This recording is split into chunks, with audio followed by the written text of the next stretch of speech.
Welcome to the latest edition of Middle East Now. I'm Nicole Zedek, and here are headlines of the hour.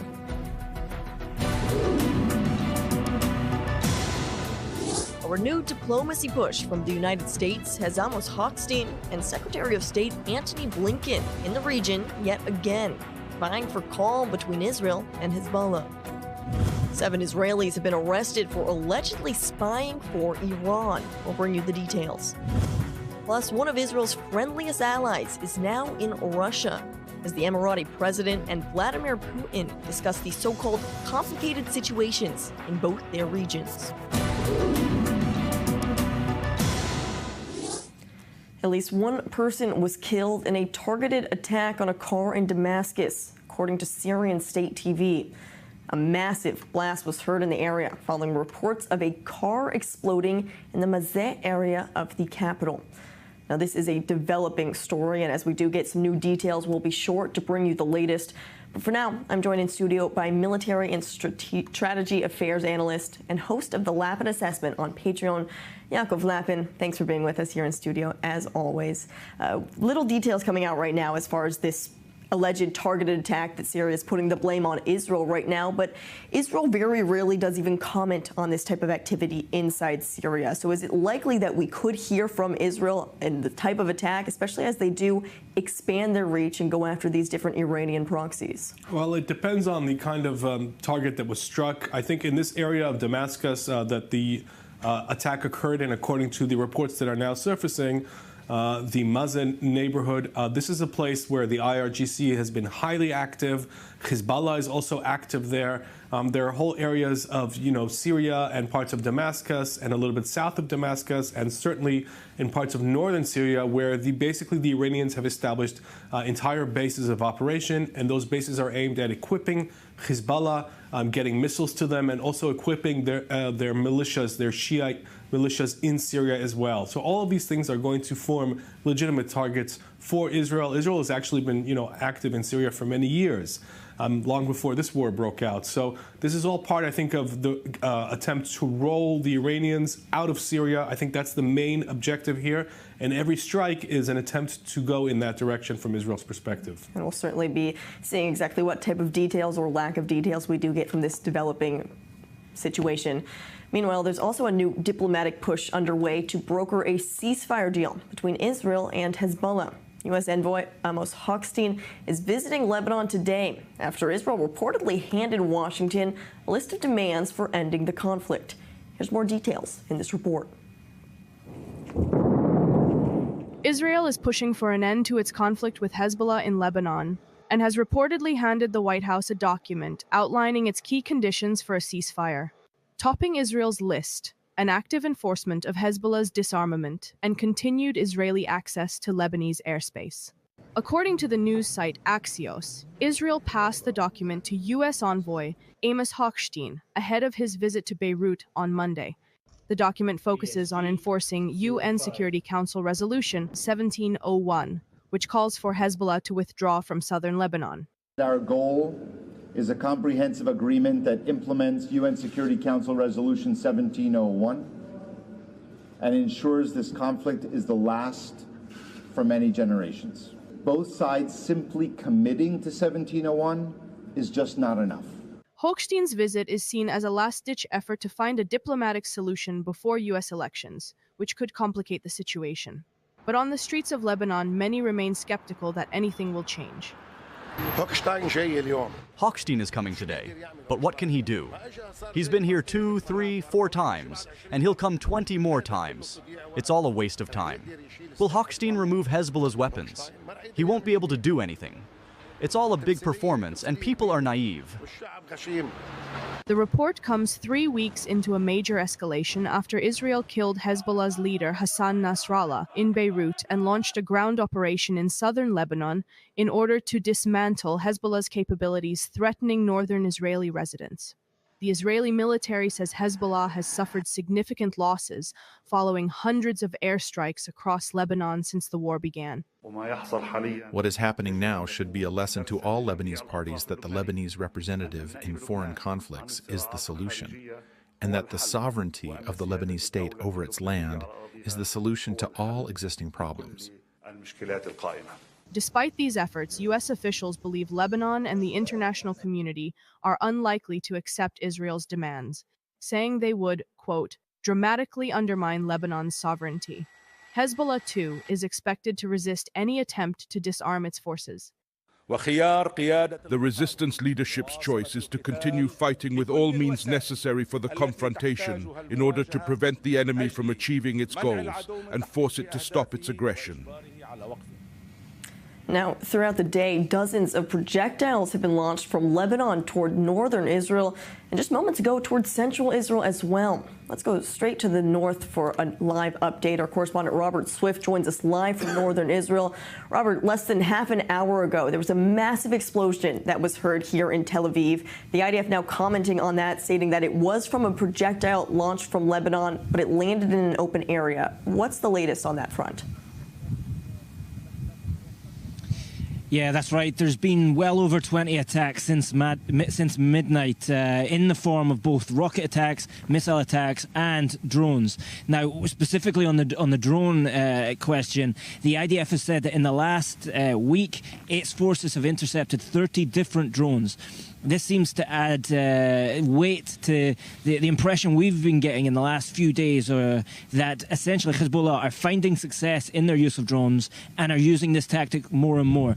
Now, this comes after a few hours ago, the IDF said it used fighter jets as well as helicopters to intercept 5 drones that were over the coast, moving from Lebanese territory towards Israeli airspace. They were intercepted before they could cross into Israeli territory, so there was no sirens in that regard.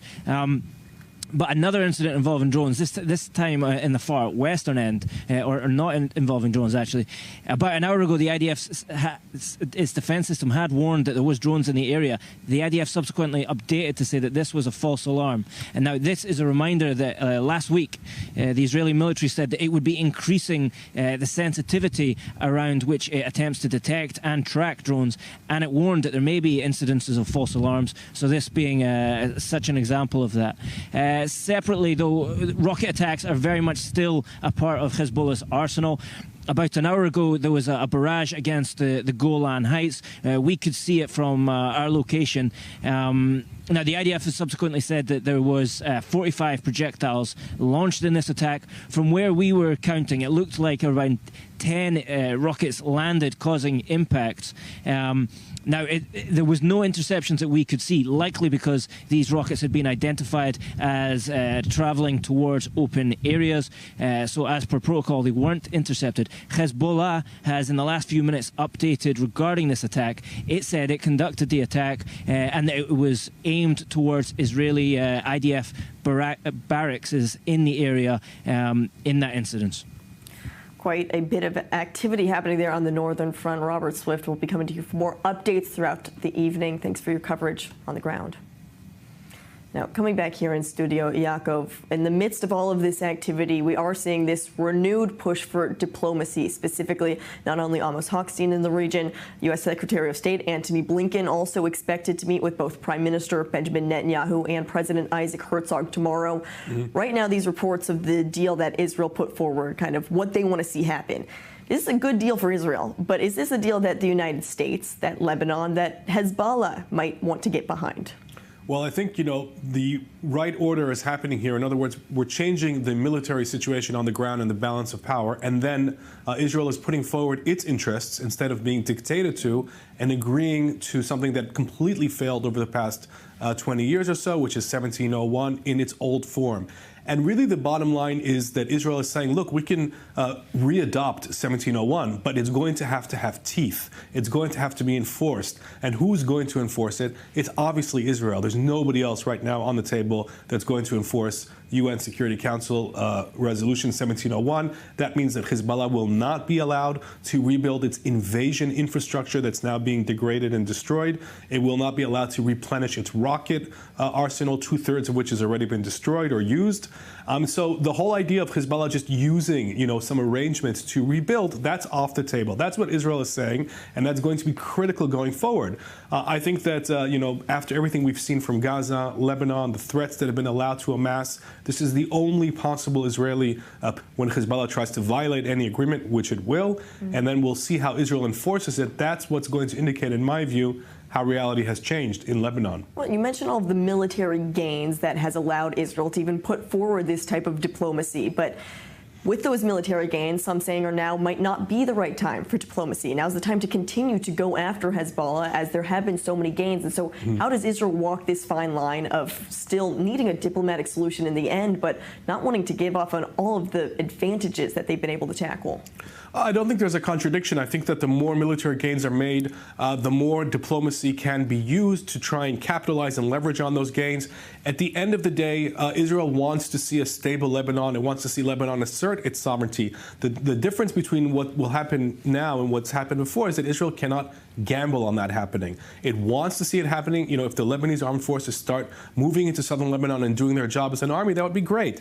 But obviously, we can't gamble on that. It's very unlikely to happen. So sure, we want to see non-Hezbollah Lebanese state apparatus doing their job and being functional, and maybe they will more than they have been before. I think they likely will make an effort. We're hearing statements out of Lebanon that we've never heard before, like the statement today from Prime Minister Mikati, who told the Iranians, we don't want your so-called sympathy, which is an excuse to basically take over our state. You know, leave our affairs and we'll decide how 1701 will be implemented. Lebanese prime ministers haven't spoken like this before, so the fear factor is decreasing. And when you take all of it together, I think reality is changing in Lebanon. But again, it's going to be up to Israel to enforce this. So diplomacy is okay, but it has to have teeth, and that's going to be the difference between what happened and what will happen. I want to bring in more of this Lebanese perspective and what's really happening inside that country as well. We're also joined now by Hussein Abdul Hussein, research fellow at the Foundation for Defense of Democracies. Hussein, as we're talking about the Lebanese perspective when it comes to a possible ceasefire deal, the messaging that we are getting from the Lebanese prime minister, the Lebanese government, is they seem more and more willing to accept a deal. But what about this deal that Israel is starting to put forward that says that they will have a lot of leeway when it comes to operating inside the country? Well, I think earlier, right after the killing of Nasrallah, we saw these old characters, the same oligarchs basically from 2006, stepping up and going against Hezbollah when they said that they were willing to elect a president even before a ceasefire. And that signaled to Hezbollah that the state was willing to move on without the party or its candidate, Sulaiman Frangiyi. Since then, I haven't heard these same politicians or oligarchs, including Nabih Berri, the Speaker of the Parliament, I haven't heard them mention this again. And this tells me that Hezbollah called and maybe twisted some arms. So now back to the rhetoric, the position that Hezbollah agrees of, which is 1701. I think Amos Hochstein was correct when he said this ship has sailed. We're not going back to 1701. You had 18 years to enforce 1701 and you failed. And now either you step up, this is your last chance, or Israel is going to enforce it. And the messaging that we're getting from Prime Minister Najib Mikati, on the one hand says that he has not been in communication with Hezbollah leadership in over a month. Now, in the meantime, now that Nasrallah has also been killed, he's becoming more bold, it seems. Even as our guest Yaakov Lapin here in studio said, he's accused Iran of blatant interference in Lebanese affairs as an attempt to establish an unacceptable guardianship over Lebanon. This is a strong statement coming from the Lebanese prime minister that I don't think people would expect to hear from him if this was several months ago. Well, number one, this is only against Iran. This is not against Hezbollah. So I wouldn't say that he would have shown same courage criticizing Hezbollah. Number two, we have to keep in mind that the de facto governor or ruler or sovereign of Lebanon is currently Speaker Nabih Berri, who's the only elected one, because we know that the prime minister is a caretaker prime minister. There's no president in place. The presidency is vacant. So the only actual ruler is Berri. Berri is Shia like Hezbollah, and Berri has been Hezbollah's partner. And this is the same scenario that was playing out in 2006. Berri was the one who negotiated 1701. At the time, the Prime Minister Senora was playing along. Now we have Mikati as the secondary character. But this is to say that the Prime Minister of Lebanon has always been a secondary character. The first and foremost ruler of Lebanon has been Speaker Berri. And from Beirut, we haven't heard something that tells us that Israel can just rely on the Lebanese state. And so, Hussein, what do you think would be the best move for Lebanon going forward when it does come to these different diplomatic avenues? Lebanon should repeat March 14, 2005, the day when it formed national consensus and formed Bashar Assad to withdraw his troops from Lebanon after 28 years of occupation. They should do the same with Hezbollah. They should have a platform with a single issue. Hezbollah must surrender its arms to the Lebanese National Army. I think this is a sane and reasonable demand. If all the Lebanese come together behind this, it can happen. Now, the thing is that Hezbollah is still in the backstage. It's still twisting arms, and that's why we haven't seen this consensus. There was some indication that it might happen, but then everybody went back into hiding. We'll have to see exactly what does happen. Hussein Abdul Hussein, thank you for your analysis on these developing situations. Thank you. Now, in the midst of this diplomacy, Israel has now expanded its military campaign against Hezbollah. The IDF says that 7 Hezbollah brigade commanders were eliminated in addition to overnight airstrikes targeting the terror group's financial network in an aim to degrade Hezbollah's ability to fund its operations. Here's more in this report. Israeli fighter jets launched a series of airstrikes overnight, targeting Hezbollah's financial infrastructure across Lebanon. The strikes hit branches of Al-Qard al-Hassan, a grey market bank accused of funding Hezbollah's operations. At least 11 strikes were reported in Beirut's southern suburbs, with additional hits in Hezbollah strongholds in southern Lebanon and the Bekaa Valley. In the coming days, we will expose how Iran has financed Hezbollah's terror activities, using civilian institutions, associations, and NGOs as cover for their operations. Al-Qard al-Hassan, which is sanctioned by the U.S. Treasury, has more than 30 branches across Lebanon, including 15 in densely populated areas of Beirut. While it operates as a charitable Islamic banking organization, Israeli officials and analysts say it funds Hezbollah's terror network under the guise of offering loans and financial services. Experts say Al-Qard al-Hassan is deeply integrated into the lives of Lebanon's Shia community, providing economic support to families, businesses, and even the Palestinian community. This is one of Iran's richest terrorist organizations, with an extensive smuggling network in Latin America, with bases in Africa as well. Their contacts have agents who move millions of dollars in cash from place to place all over the world. The Israeli military says it will update on the outcome of the strikes in the coming days. While Israel is striking hard in Beirut, weakening Iran's proxies, Iran itself is also bracing for an attack by Israel as well, in response to the largest ballistic missile attack in history, launched in the beginning of October. Well, to talk more about how Iran is preparing, I'm joined by Norman Rule, senior advisor at United Against Nuclear Iran and former senior U.S. intelligence official. Norman, thanks for being with us. Thank you. Now, right now, Iran's proxies, they are weak, specifically the largest one being Hezbollah, but also Hamas and all of the others that continue to attack Israel on all fronts. But seeing this and how Israel's attacking these proxies, is Iran itself frightened right now? I think Iran certainly recognizes that its proxies have been strategically defanged. However, the proxies still exist. For Iran, the best outcome would be a diplomatic ceasefire that would leave the Houthis, Hamas, and Hezbollah alive and able to be reformed, reconstituted, retrained, resupplied, and reapproached with an ideological training program by the Quds Force. As long as the Quds Force exists, Iran's regional adventurism will continue. It's just a question of the capability of those forces on the other end. And Israel has done a magnificent job in removing the strategic threat posed by these forces. And right now, as Israel continues to vow an attack on Iran itself, how should Iran possibly be preparing for this? Earlier in the week, we unfortunately did see this U.S. intelligence breach indicating some of the preparations that Israel might be taking. But how is Iran itself preparing for whatever Israel might have in store? Iran has few ways to really fend off an Israeli attack. The reported attack by Israel in April against Iran destroyed Iran's most sophisticated air defense system. The challenge for Israel and the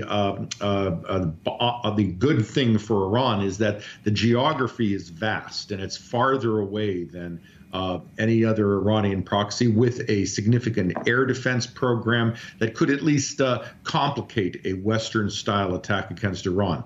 But to be clear, Iran has no significant capability to stop Israel from destroying multiple significant sectors of its economy. So Iran's domestic posture is going to be, we're able to contain this, we're able to survive this, we're able to push back on this. And then diplomatically, they approach the international community with both defiance, threats, as well as some sort of gesture to say, look, we're willing to stop if the Israelis will stop, in hopes that this will put pressure on Israel to contain any retaliation against Iran. Norman, you're talking about Iran's proxies as well right now, and as we do see some U.S. leaders in the region to try and cut some sort of a deal to stop the hostilities. Is there any way that Iran itself might back away and distance itself from its proxies, even cutting a separate deal to protect its own interests and abandoning some of its proxies in the region? There isn't a single piece of evidence that would support that theory. And again, as long as Iran's Quds force remains alive and an element of its foreign policy, you have the organization well-staffed, well-resourced, and well-supplied with everything it needs to move once more back into the region once peace is restored. Norman, you mentioned the impact on Iran's economy right now, which has been in shambles, truly. But what more should Iran then do to protect these national interests? And then on the flip side, what more should the international arena be doing to go after and threaten Iran, as it is in a weak place right now? Well, of course, the primary way the international community can constrain Iran is by executing the oil sanctions that are already on the books. As long as Iran is able to export oil, it earns revenues. That revenues form its reserves. As long as it has reserves, it can fend off the impact of international sanctions. So it's critical that Iran's reserves be reduced significantly, and that can only be done if oil sanctions are seriously pursued by the West. Iran has little capacity to defend its vast energy and economic infrastructure, in part because Israel has so many potential tools: aircraft, missiles, cyber. There are a variety of tools Israel could use to strike a very, very broad series of domestic and international-facing targets. Iran likely expects that Israel will not touch those targets that could impact the global energy markets, but it has multiple domestic economic and energy targets that Israel could destroy or damage with little opposition from Iran. Very interesting. Norman Rule, thank you so much for joining us here on Middle East Now. You're welcome. I want to come back in studio now with Yaakov, hearing everything that is happening right now in this power play also between Israel and Iran, as Israel continues to vow its response, but in the meantime going after heavy all of the Iranian proxies. Do we have any more sort of an insight into what this Israeli retaliation on Iran might look like? We don't yet know what kind of targets are going to be hit in this attack. There have been leaks. There have been pressure campaigns from the White House, and those have actually been our only indication about what may be planned. But really, we're in the fog. And I think that there's a tension here in the decision-making sort of considerations of Israel. How far to go? Is this an opportunity to go for the nuclear sites or not? And, we're going to have to be patient and wait and see. It's clear that a strike is on the cards. I mean, that's definitely going to happen.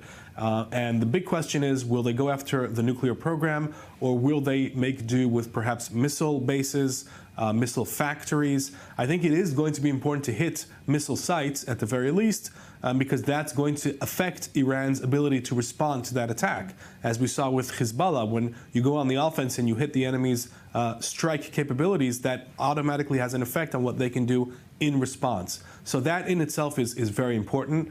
But the big question, I think, is the nuke sites, to be more precise. I agree with what we just heard. The oil facilities are unlikely to be a target in the first wave, at least, because that will impact the global economy.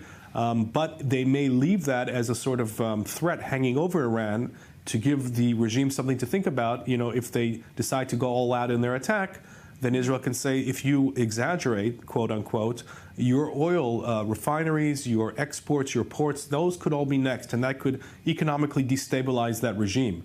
So perhaps they may leave that, leaving that as a second wave, over. Right, to restrain Iran's retaliation. That's one option, but you know, we're going to have to wait and see. Unfortunately, that does seem to be the case. Quickly, Yaakov, I'm also just curious, by going after Hezbollah's financial abilities inside Beirut, what type of a limit does this have? So this is actually going after the infrastructure that enabled Hezbollah to run a shadow state in Lebanon. This was not a real bank. This was an association that acted as a bank, and it was basically taking $50 million a year from Syria that the Iranians were actually selling oil to Syria, and then the money, instead of going to Iran, was going to Hezbollah. And that was one of the main sources of income for Hezbollah. And then using that money to basically fund Hezbollah's military jihad activities.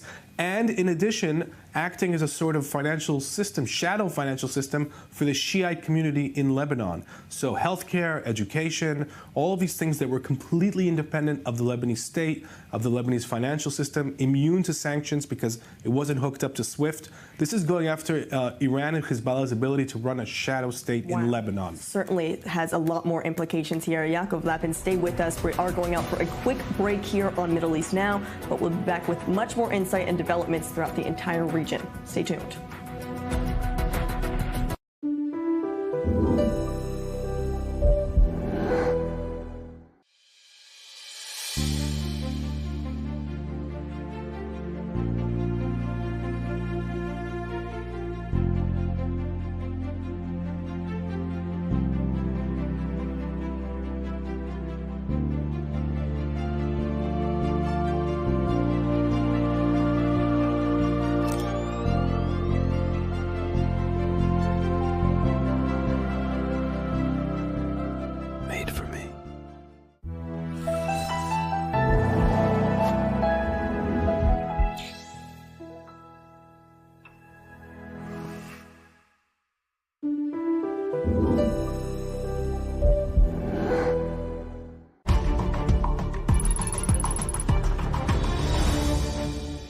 This broadcast is brought to you by Israel Bonds, the most direct and impactful way to support Israel. Invest now at israelbonds.com.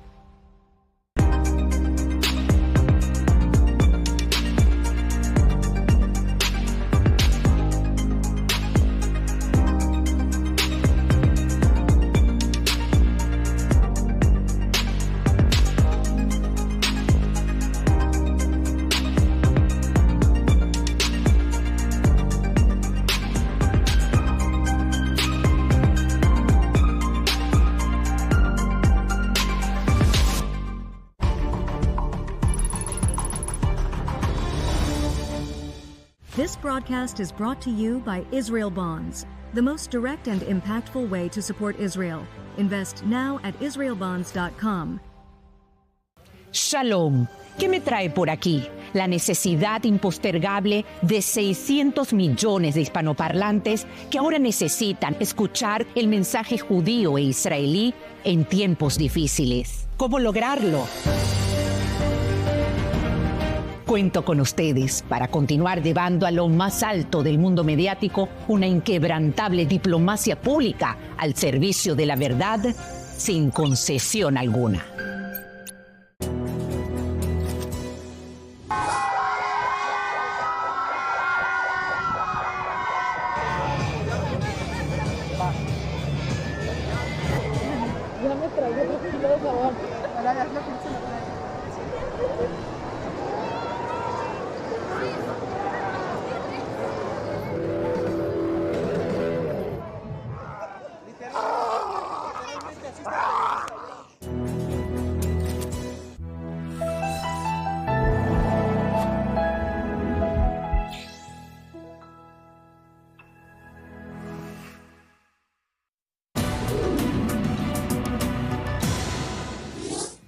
Welcome back to Middle East Now.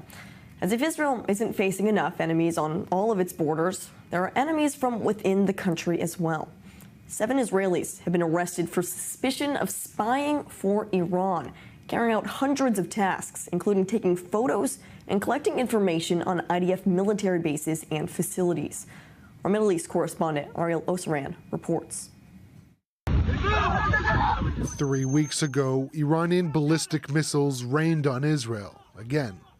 Now it appears Tehran had help. Local authorities arrested 7 Israeli citizens suspected of spying for Iran. This cell operated for 2 years across Israel and carried out hundreds of tasks, including filming military bases and strategic facilities in various locations, in order to harm Israel's security. The suspects, all Jewish expats from Azerbaijan living in northern Israel, include an army deserter and 2 minors. They are accused of gathering information on senior Israeli officials and sensitive sites for Iranian intelligence agencies. Among the sites were IDF headquarters in Tel Aviv, Iron Dome batteries, the Nevatim Air Base, and the Golani training base, which suffered a direct hit from a Hezbollah drone last week, killing 4 soldiers. The Nevatim Air Base was targeted in both Iranian missile strikes this year, the IDF said, with only slight damage to infrastructure. נפילות בנבטים, אחי. נפילות קשות בנבטים, שומע? וואו, וואו, וואו, וואו! וואו! The Iranians did not even scratch the capabilities of the Air Force. No squadron has been damaged, no plane has been damaged, there is no runway that doesn't allow takeoff, and there is no damage to our continuity. In exchange for completing some 600 tasks for the Iranians, the 7 were paid hundreds of thousands of dollars, including through cash handoffs from Russian tourists. The cell was apprehended as some were caught red-handed filming sensitive sites in southern Israel. They now face the most serious charge in Israel, assisting the enemy in time of war, a crime punishable by life imprisonment or even the death penalty. The cell operated at the direction of hostile Iranian agents seeking to destroy the state of Israel and to accurately strike its strategic assets and military bases. Today, a prosecutor's statement was submitted against the 7 suspects, and later this week, we intend to file one of the most severe indictments of recent years. This would be the 4th Iranian cell exposed in Israel just in recent weeks. Over the years, among the most notable Israelis jailed for dealing with its arch-enemy were Israeli businessman Nahum Manbar in the 1990s and former Energy Minister Gonen Segev in 2018. A reminder that even with missiles flying across continents, the long-standing shadow war between Israel and Iran is ongoing. Still with me in studio is Yaakov Lapin. Yaakov, this story certainly concerning, but what does it really say about Iran's influence over Israelis right now? The Iranians have unfortunately discovered a system, a way of infiltrating the country. Essentially, they are turning to citizens that they have identified as apparently being on the peripheral of society, not very identified with the state, and offering them massive financial compensation for an escalating series of missions that eventually is designed to turn them into full-blown Iranian agents, sabotage agents, and even assassins. It is dangerous. The Shin Bet, the domestic intelligence agency, is on top of it. But this is unfortunately modus operandi that has been growing in recent months and even years. It's certainly surprising, that the Iranians have discovered this, because we're talking about Jewish citizens of the country. And this is something that I think there's going to have to be more awareness campaigns towards doing this. I know that the Shin Bet regularly sends out messages to Israelis saying, be careful, this is happening on social media. Anybody can be recruited if they're not paying attention to who they're talking to. It starts off as an innocent sort of request and then turns into burning cars down. And then next thing you know, they're being asked to photograph bases and they're hooked. They're inside the system. So it's still marginal, but it's dangerous and it's a trend, and it's definitely has to be, on the radar of security forces. Certainly. You mentioned that obviously the high level and the hopes of Iran is that they turn into assassins. But even if that doesn't happen, we've seen in recent months the consequences of something like this. In Ariel's report showing that because of this possible inside scoop, Iran knows exactly where to target, and not only Iran, but its proxies as well. Yeah, I mean, look, at the end of the day, the Iranians have a whole intelligence apparatus that is dedicated to the goal of infiltrating Israel, committing terrorist acts in Israel. They try to do this through a whole range of ways. They try to recruit Palestinians to terror cells that they directly control, or Hezbollah.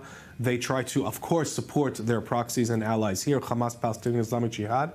And now they've been trying this. So it's all together part of one threat.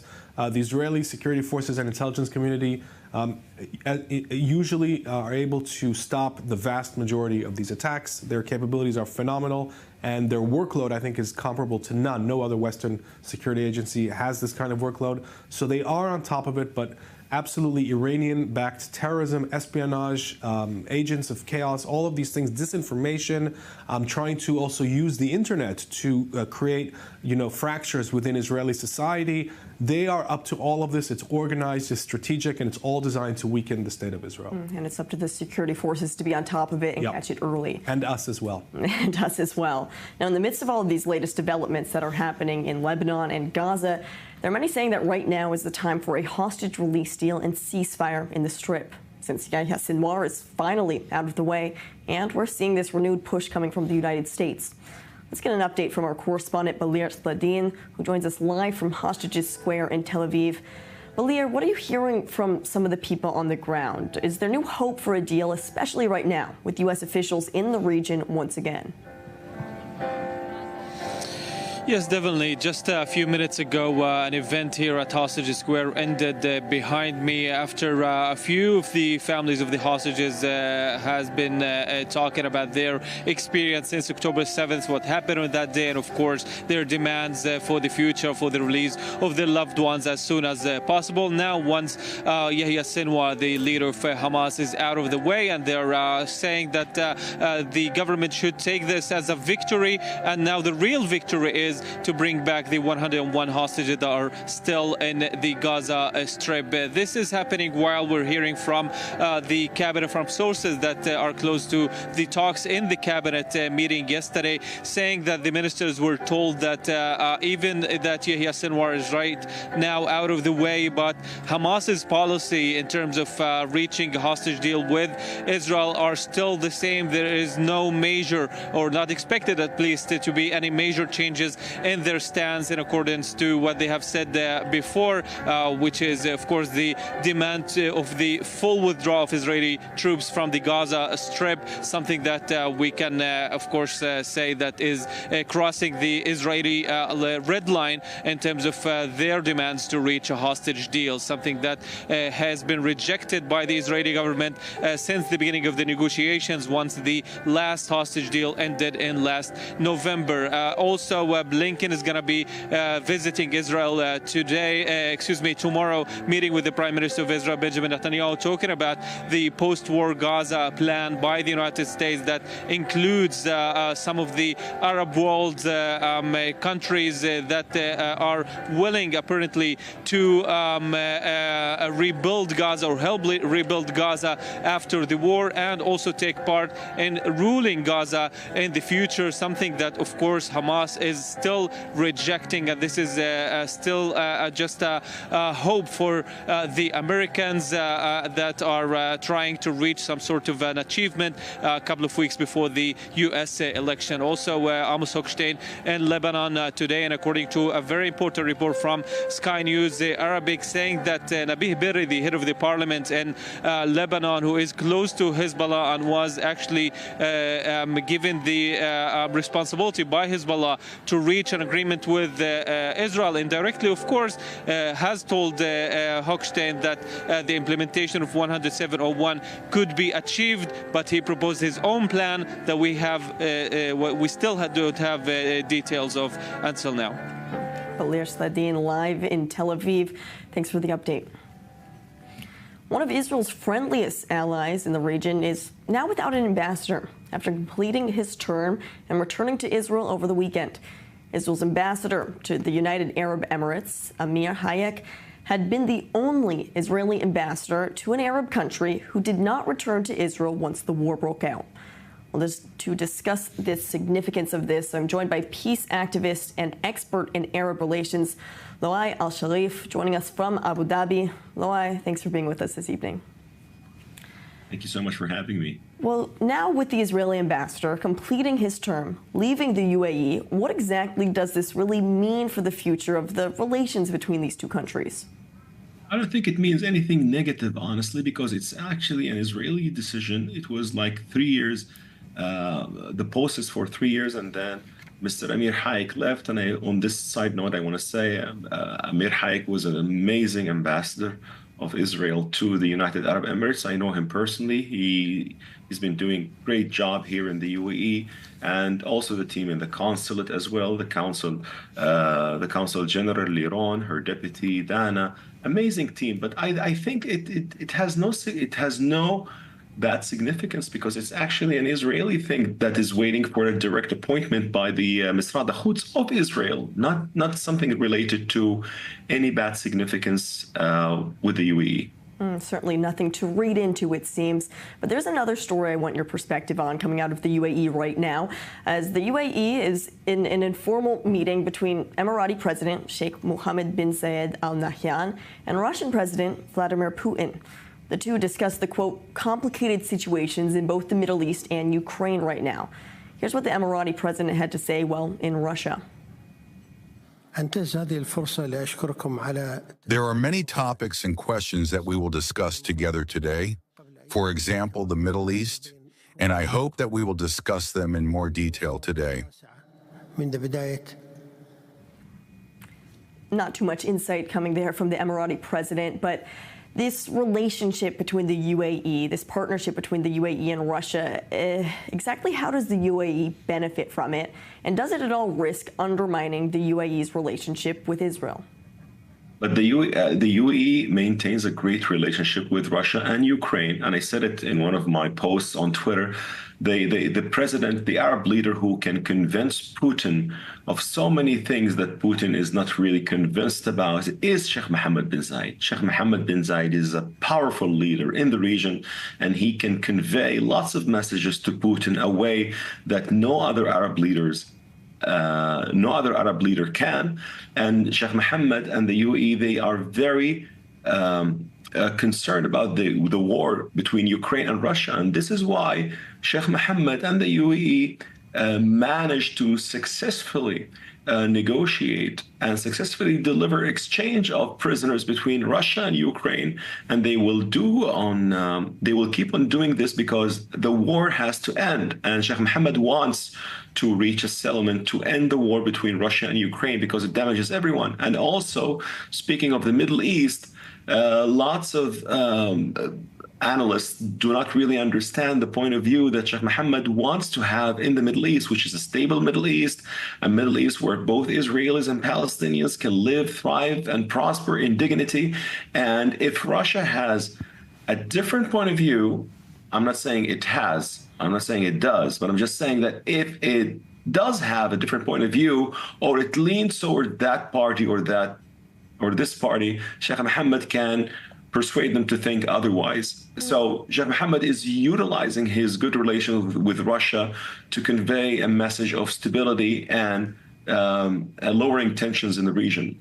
A very important message right now. Loa, you mentioned how the UAE has had such success when it does come to these prisoner exchanges with Russia. Do you think that the UAE could then have some success when it comes to the Middle East region as well, using this leverage and this influence perhaps with Russia to come to sort of an agreement when it does come to the other proxies in the region, Hamas, Hezbollah, that Israel is trying to reach an agreement with right now? Could the UAE become more of a player in this rather than, let's say, Qatar?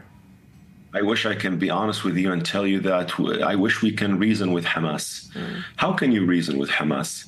This is the issue that, and also the role that the UAE wants to play is a clean role, a role that would benefit both Palestinians and the Israelis.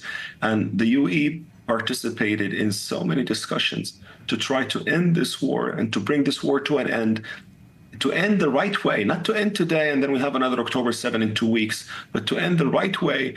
But I'll tell you what, no effort that the UAE could exercise in ending this war and bringing the hostages back home, and it didn't do it. But how would you reason with Hamas?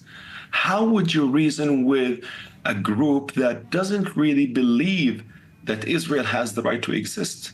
So it's really problematic, and it's different from reasoning between Russia and Ukraine, because at the end of the day, Sheikh Mohammed proved that he could reason with Putin and could reason also with the Ukrainian president in doing this exchange. And hopefully, by the way, the number of the exchange prisoners surpassed 2,000, and it would.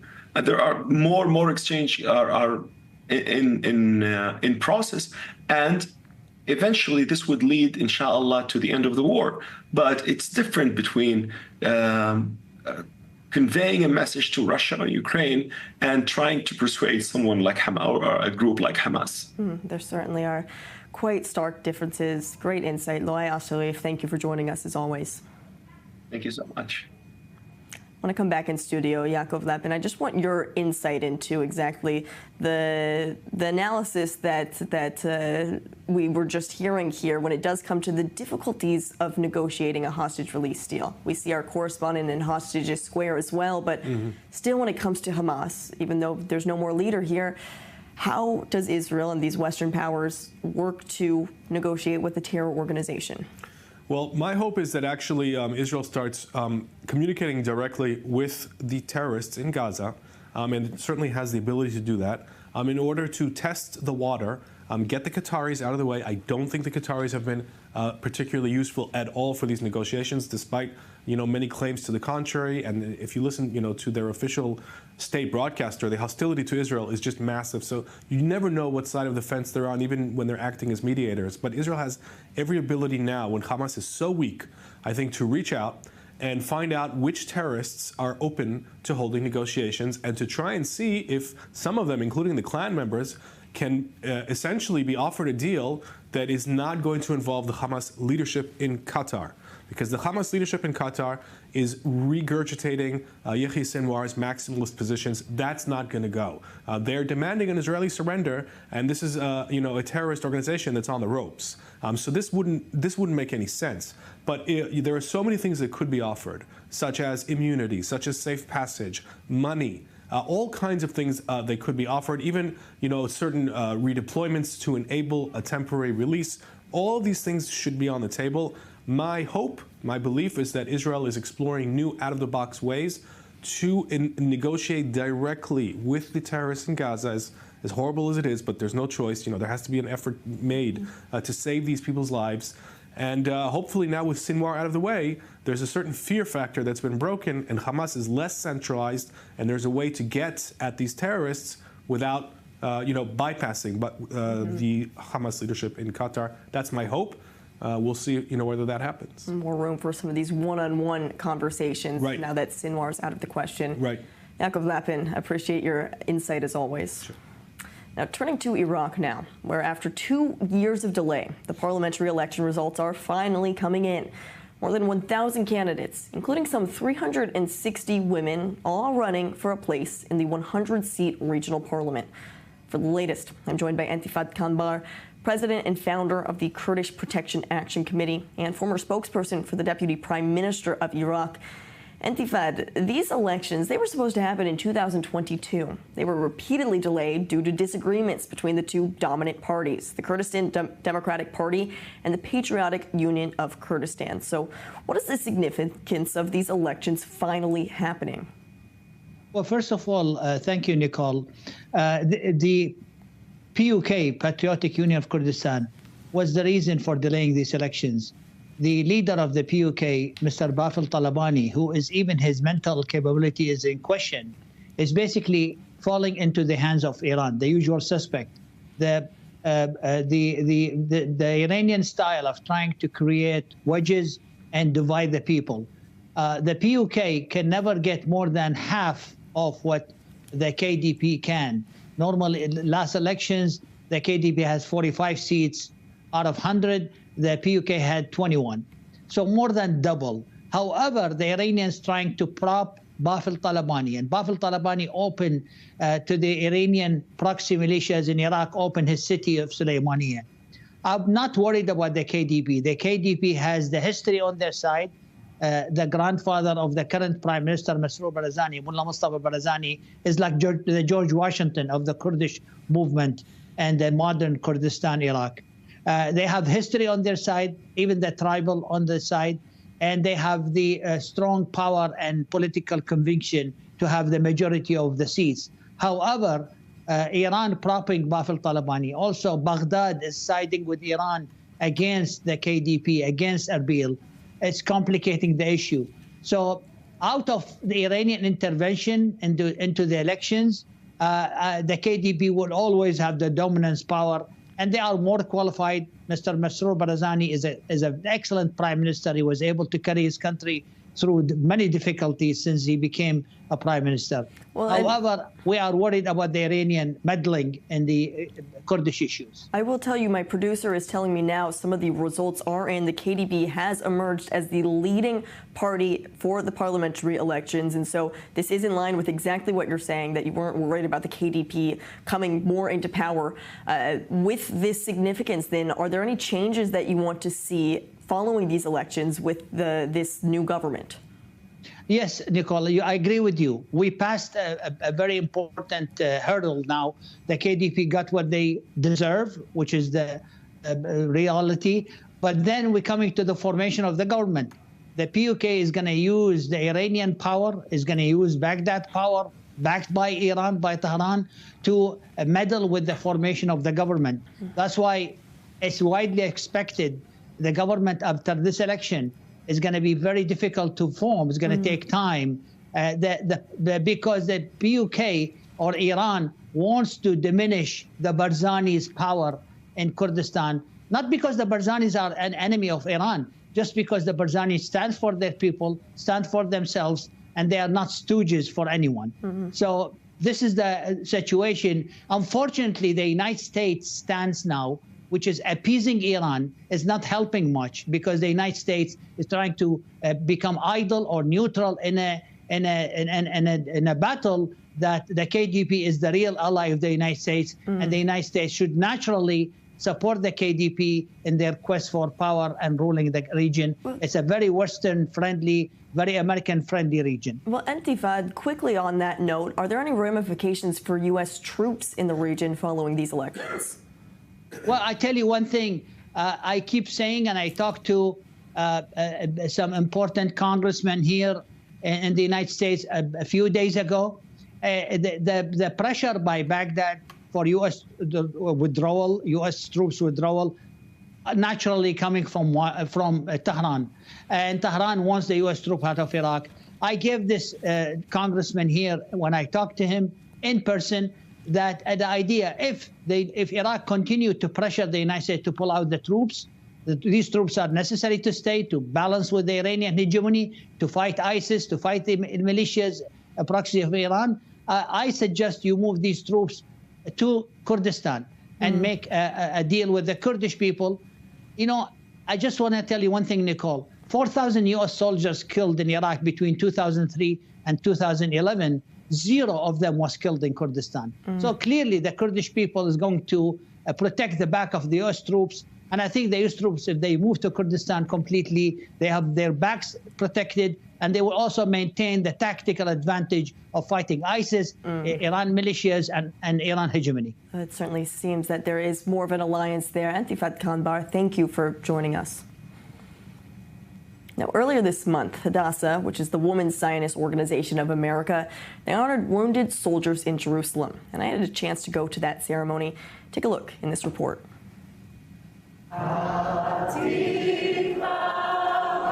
We've treated so many patients since the war broke out. Over 1,000 patients. More than 4,500 soldiers, reservists, and local security officers have been injured in the past year during the war. I'm so impressed with the soldiers who are out there fighting for the safety and the security of our country, and of all those who are fighting here to recover, to rehabilitate, to return to their lives, their friends, their families, and yes, even their units. Soldiers healing right here at Hadassah's Ganda Rehabilitation Center, which only opened in January. 1 year ago, this was nothing but a shell, with no plans to really open until July, August of this year. But then the war broke out, and they had to accelerate those plans, opening 3 months later. And now, 1 year after the war, there's 140 hospital beds. They're treating upwards of 250 rehabilitation patients right here every single day.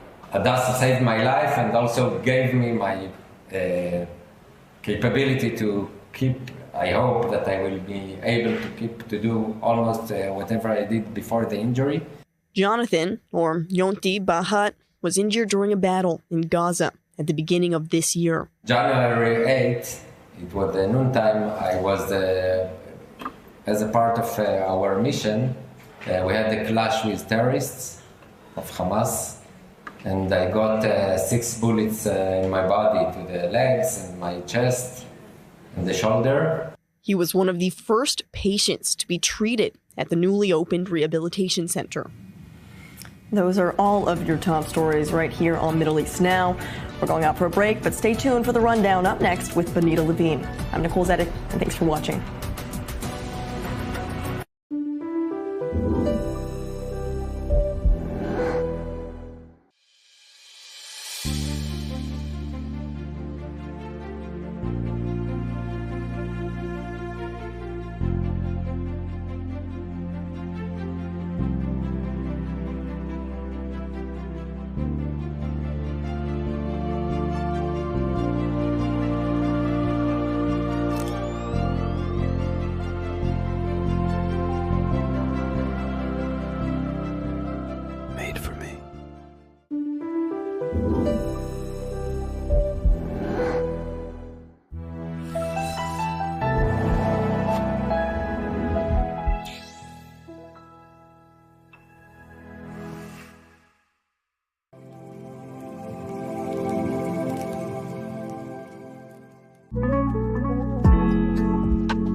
Shalom and welcome to Jewish World Weekly.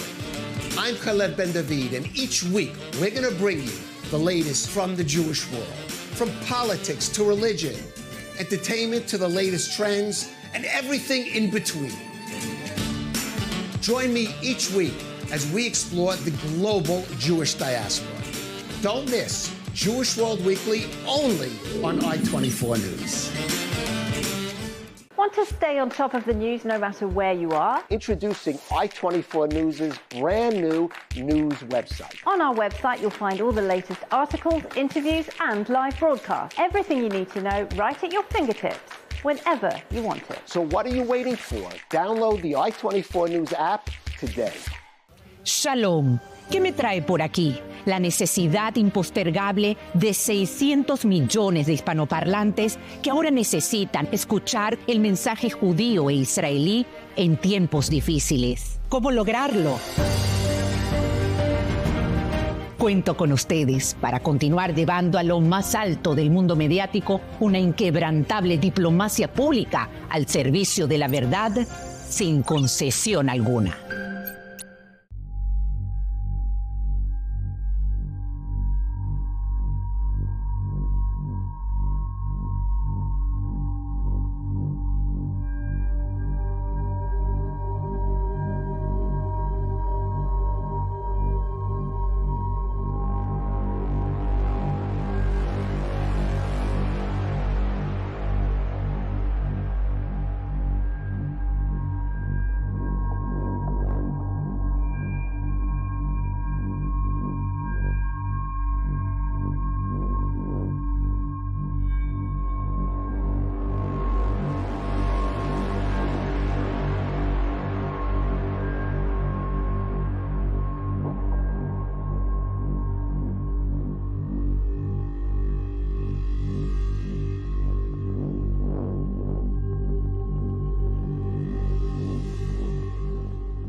On today's program, intense Hezbollah rocket fire at northern Israel and as far south as Tel Aviv. The Israeli Air Force targets branches of the terror group's financial arm in Lebanon, and U.S. envoy Amos Hochstein visits the region yet again. Another round of shuttle diplomacy for America's top diplomat. U.S. Secretary of State Antony Blinken is pushing to reboot ceasefire negotiations to end the war in Gaza following the recent elimination of Yahya Sinwar in Rafah.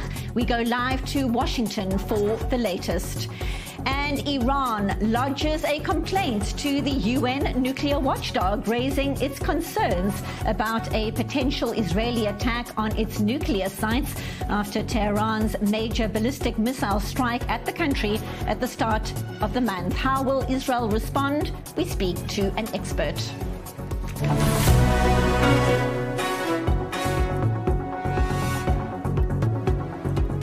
This is the rundown on I-24 News. I'm Benita Levine. It's not often that flights in and out of Ben Gurion International Airport are stopped. That's what happened on Monday afternoon, albeit briefly, as 5 drones were intercepted over the Mediterranean. Hours later, a loud explosion was heard in Tel Aviv. The IDF saying a rocket from Lebanon landed in an open area. Day 381 of the war, a war started on the 7th of October with the Hamas terror rampage and mass abduction in southern Israel. Since then, Hamas has received ongoing support from other terror organizations, including Hezbollah, the Houthis, and Iranian proxies in Iraq and Syria. So for more, we welcome to studio Lieutenant Colonel in the Reserves, Doron Avital, former commander in the Special Forces in the IDF, and our Middle East correspondent, Ariel Osaran. Much on the go. Ariel, I'm coming straight to you. Drones intercepted over the Mediterranean, flights stopped at Ben Gurion International Airport just for a short while. Bring us up to speed. What exactly happened? Basically that 5 drones launched by Hezbollah from Lebanon were intercepted over the Mediterranean before entering Israeli territory. That's according to a statement by the IDF, saying that these 5 were among 30 launched by Hezbollah over the past week alone. And we see that as opposed to rockets that usually are intercepted if they choose to be, if they're designated to target civilian populations, they are intercepted usually by the Iron Dome system. But when it comes to drones, the IDF appears to opt more for fighter jets to down them. Also, it's more effective, also for cost purposes. At the end of the day, we see that Hezbollah, albeit reducing its drones in their attacks against Israel, there was that missile that was that landed in an open area, causing a lot of concern in central Israel with no siren sounded, yet a loud boom was heard in various areas in the greater Tel Aviv area. But again, if it is designated these projectiles, rockets, missiles, drones, to fall in an open area, then there are no sirens. That's not really the case with drones, and therefore the IDF scrambled fighter jets to down them. Prior to that, there was an announcement in the Ben Gurion airport that takeoffs were briefly, that they were suspended due to a security incident. When the IDF announced that 5 drones were down, they said that there is no existing security incident in Ben Gurion Airport. Very briefly, that flights in and out were stopped. I want to turn our attention very briefly to a mysterious explosion further afield in Syria, specifically in a suburb of Damascus, an unfolding situation. What update can you share, Ariel? Yeah, we're talking about the suburb of El Mazeh, an area that is one of the known strongholds for Hezbollah and other pro-Iranian elements operating in Damascus, according to Syrian state media, citing a military source. At about just after 5 p.m. local time, Israel targeted from the air what they described as a civilian vehicle, leading to the killing of 2 civilians, and 3 other people were injured in this strike. Now, initial reports tried to tie the casualties perhaps to maybe some terror organization, because the site of the strike was near where a funeral procession was taking place for the killed leader of Hamas, Yahya Sinwar. Some said it was a Hamas delegation, others, even the leader of Palestinian Islamic Jihad. Those were denied, and Syrian opposition sources are saying that the believed target was a senior official in Hezbollah's arms transfer unit, the 4,400, who the head of that unit replaced the previous head, who was eliminated by Israel. So no confirmation yet as to the target of this elimination, but we see once again airstrikes attributed to Israel in the form of targeted eliminations, not only in Lebanon, not only in Gaza, not only in the West Bank, but also in Syria. A developing situation. Our Middle East correspondent Ariel Osaran will bring us developments as they emerge. Gentlemen, stay with us. There's so much more to discuss. Right now, we take a look at a new diplomatic push underway to broker a ceasefire between Israel and Hezbollah. U.S. envoy Amos Hochstein is visiting Lebanon today after Israel reportedly handed Washington a list of demands for ending the conflict. More in this report by our Yulia Pobogailova. Israel is pushing for an end to its conflict with Hezbollah in Lebanon and has reportedly handed the White House a document outlining its key conditions for a ceasefire. Topping Israel's list, an active enforcement of Hezbollah's disarmament and continued Israeli access to Lebanese airspace. According to the news site Axios, Israel passed the document to U.S. envoy Amos Hochstein ahead of his visit to Beirut on Monday. The document focuses on enforcing UN Security Council Resolution 1701, which calls for Hezbollah to withdraw from southern Lebanon. Our goal is a comprehensive agreement that implements UN Security Council Resolution 1701 and ensures this conflict is the last for many generations. Both sides simply committing to 1701 is just not enough. Hochstein's visit is seen as a last-ditch effort to find a diplomatic solution before U.S. elections, which could complicate the situation. But on the streets of Lebanon, many remain skeptical that anything will change. Hochstein is coming today, but what can he do? He's been here 2, 3, 4 times, and he'll come 20 more times. It's all a waste of time. Will Hochstein remove Hezbollah's weapons? He won't be able to do anything. It's all a big performance, and people are naive. The report comes 3 weeks into a major escalation after Israel killed Hezbollah's leader Hassan Nasrallah in Beirut and launched a ground operation in southern Lebanon in order to dismantle Hezbollah's capabilities threatening northern Israeli residents. The Israeli military says Hezbollah has suffered significant losses following hundreds of airstrikes across Lebanon since the war began. What is happening now should be a lesson to all Lebanese parties that the Lebanese representative in foreign conflicts is the solution, and that the sovereignty of the Lebanese state over its land is the solution to all existing problems. Despite these efforts, U.S. officials believe Lebanon and the international community are unlikely to accept Israel's demands, saying they would, quote, dramatically undermine Lebanon's sovereignty. Hezbollah, too, is expected to resist any attempt to disarm its forces. The resistance leadership's choice is to continue fighting with all means necessary for the confrontation in order to prevent the enemy from achieving its goals and force it to stop its aggression. So for the latest update, we now go live to Washington. We're joined by our senior U.S. correspondent, Mike Wagenheim. So, Mike, yet another visit by Antony Blinken. He's heading to the Middle East, the U.S. Secretary of State, pushing to try and kickstart ceasefire negotiations to end the war, following, of course, the elimination of Yahya Sinwar. Shuttle diplomacy, once again, a lot on his plate. Break it down for us.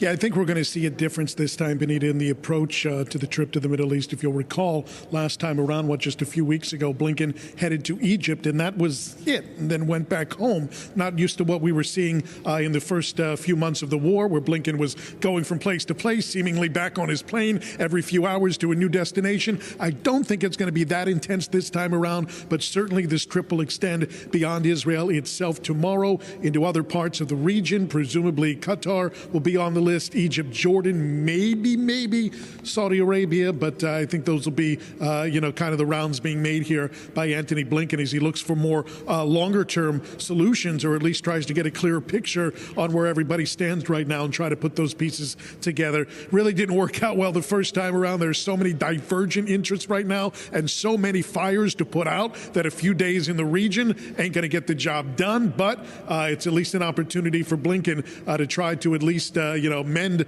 some fences here, try to make sure that things are moving in a positive direction rather than taking more steps backward. Mike, stay with us. I want to bring in Lieutenant Colonel on the reserves, Doron Avital, into this conversation. And as Mike says, Antony Blinken has many fires to try and put out, many parts of the region to visit in a short space of time. Talk to us about the impact these trips have on the decisions that Israel needs to be taking right now. Well, a lot on its plate. I mean, for example, we see Hochstein in Lebanon to see some kind of end game to Lebanon. For sure, this is part of the discourse, and to the Gaza war hostage deal. And of course, the Iranian attack, which is looming as we look ahead for the next few days or weeks. And of course, there's the second level that was discussed here, the level that still is part of the great plan, this Biden doctrine, Biden corridor, whoever would be named after this enterprise. I think in the end, this is the picture that the U.S. wants to see in the Middle East, to create this corridor and to see that this corridor affects also Gaza and the Palestinian question, and then diffuse some of the tensions that runs high in our region. So I think this diplomacy is important, whether it's we're looking into the far future, whether there's some steps that can be taken in the near future. This is yet to be seen. Threats out of Iran, threats out of southern Lebanon. Mike, I want to bring you back in because Defense Secretary Lloyd Austin confirming today that the U.S. military has rushed that advanced anti-missile system to Israel and it is now, quote unquote, in place. A clear message.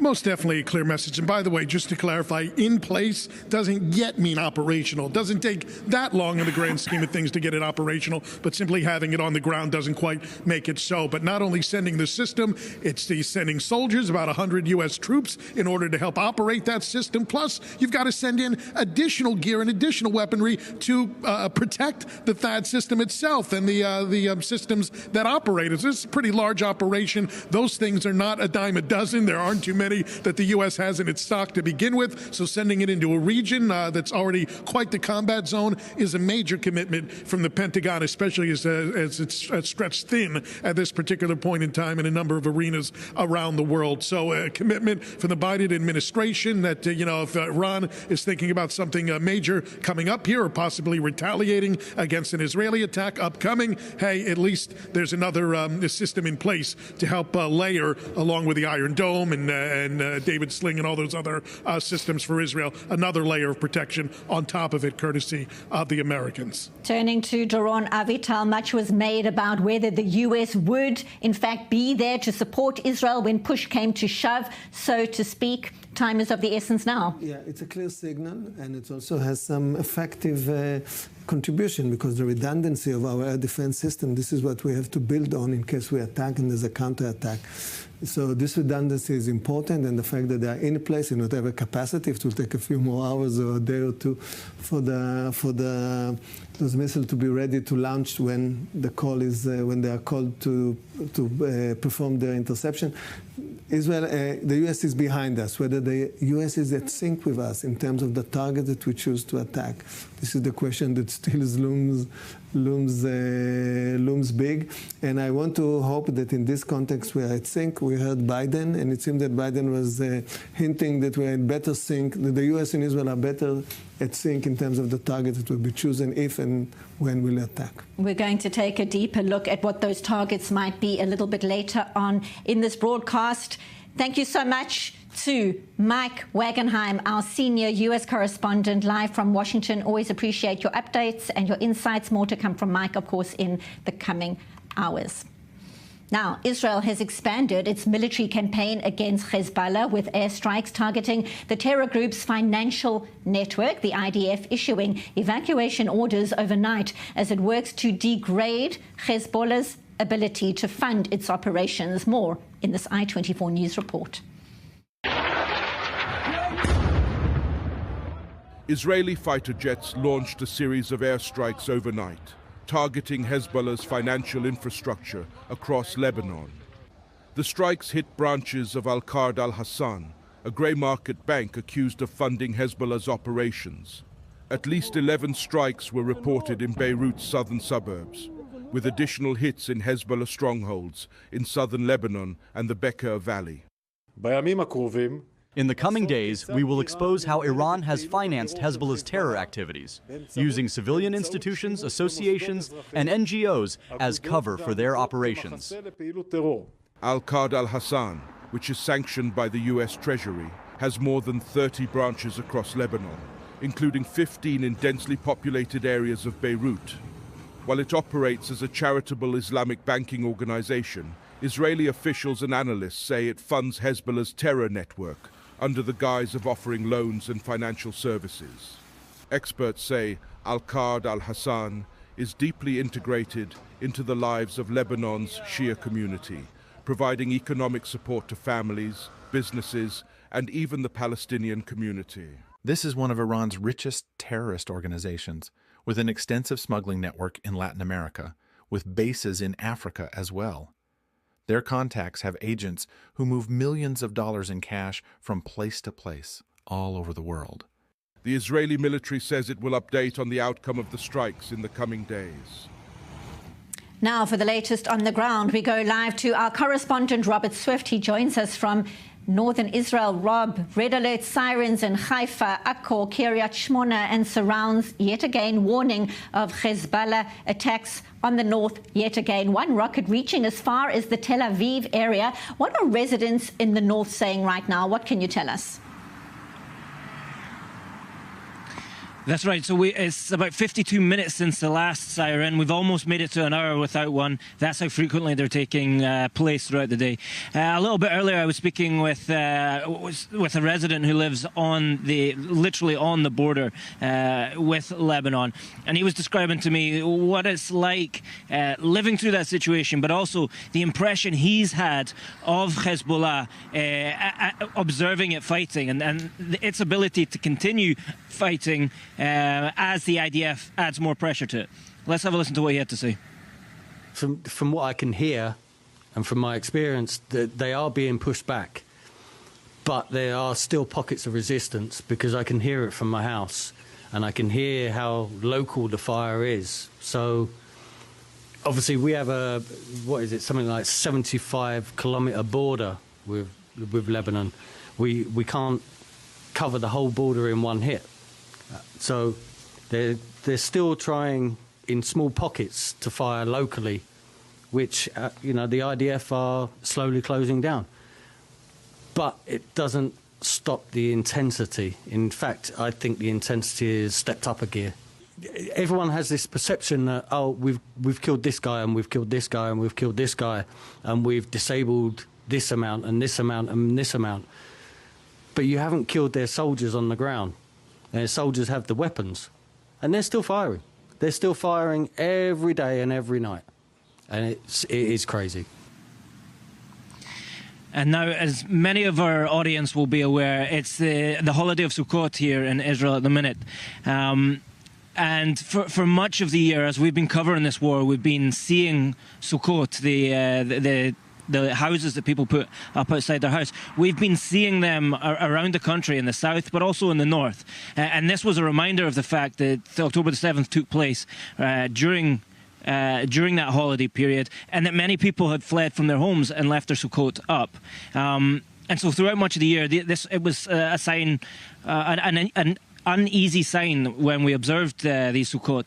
But something that I saw a little bit earlier today, it was the opposite of this.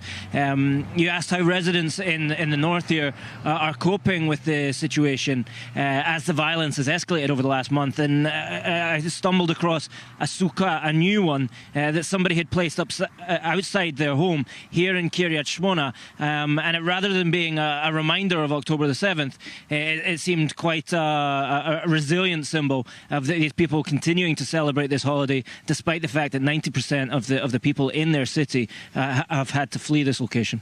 Difficult to comprehend that people have evacuated from their homes for more than a year now. Difficult to make sense of that, but perhaps Amos Hochstein can help on some level. The U.S. envoy is back in Lebanon right now. Talk to us about the meetings underway there as we speak. That's right. So Amos Hochstein is in discussions with various actors inside Lebanon, including Nabil Berri, who, while not a member of Hezbollah, he heads the Amal movement, which is an organization also Shiite, which has in the recent years been closely aligned with Hezbollah, and he's often acted as a mediator between Hezbollah and other parties, and he's again taking on that role now as he conducts negotiations with Hochstein. At the minute, it's unclear which way this will go. There were some reports earlier in the day suggesting that Israel wanted essentially the ability to continue conducting military operations after any resolution in order to prevent Hezbollah from rearming in the way it has done in previous years. Hochstein himself said earlier today that essentially a reiteration of the existing peace arrangement that was put in place after the 2006, that wouldn't be enough. That essentially the situation as it was before couldn't be returned to, that something would have to change. I think the big question is to what extent the parties inside Lebanon can agree to some form of compromise, which Israel also will be willing to accept. Difficult discussions, no doubt about it. Thank you so much for now. Correspondent Robert Swift, live from northern Israel. Thank you, Rob. Middle East correspondent Ariel Ursuran is still in studio, and the U.S. envoy obviously conducting these meetings. We know he's already said Israel and Lebanon being committed to UN Resolution 1701 is simply not going to be enough to end this conflict. What realistically is it going to take? Right, so we're starting to get an idea of what exactly that is expected to look like.